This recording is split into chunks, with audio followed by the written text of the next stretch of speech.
Hi everybody, for this assignment I chose to do my presentation on meningitis.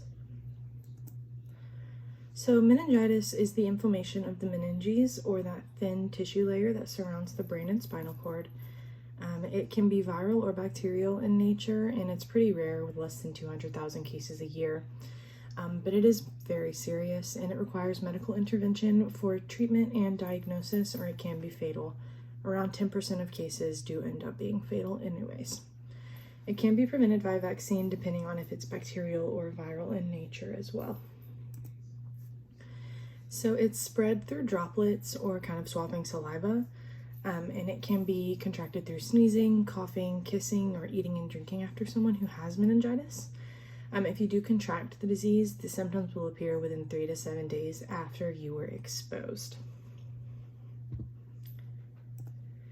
So symptoms are going to be that red rash that I was showing on this slide. This is the major telltale sign of meningitis. Bruising easily is also another one, as well as stiff neck and headache. That splotchy rash again. Seizures and vomiting are also common, and in children there could be a loss of appetite and sensitivity to loud noise and light as well. So meningitis mainly affects two age groups. The first is 0 to 12 months, so infants, and they obviously can't really tell you that they're not feeling well, so that splotchy rash again is going to be the major telltale sign that will get you into action and have you seek medical intervention.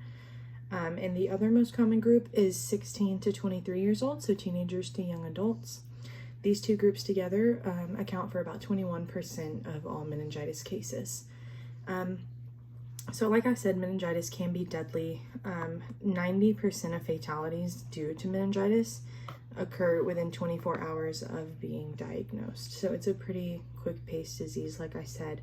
And this picture on the right is actually the inflamed meninges, so the actual aftermath of the infection.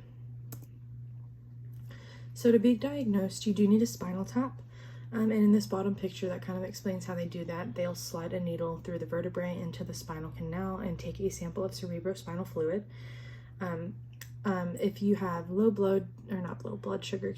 sugar count in that spinal tap, or increased white blood cell count, those are also signs of meningitis, as well as in some cases they'll actually be able to detect the exact species of bacterium that's causing the infection, which would make treating a lot easier. As for treatments, for the bacterial one, like I said, if they're able to kind of narrow down the type of bacterium, they can do a targeted antibiotics through IV, and they can also do steroids depending on how severe the inflammation is. And for viral meningitis, there's no real set treatment plan. You kind of treat the symptoms and give antivirals and kind of just try and hang in there for that 7 to 10 days while the symptoms last. The lasting effects of meningitis, the most common is hearing loss. It could be complete deafness or partial, and it could you could regain that hearing as well. Seizures are also another lasting side effect. So epilepsy and memory problems, balance issues, concentration issues, movement, coordination, that kind of thing. So nothing too fun. All right, thank you.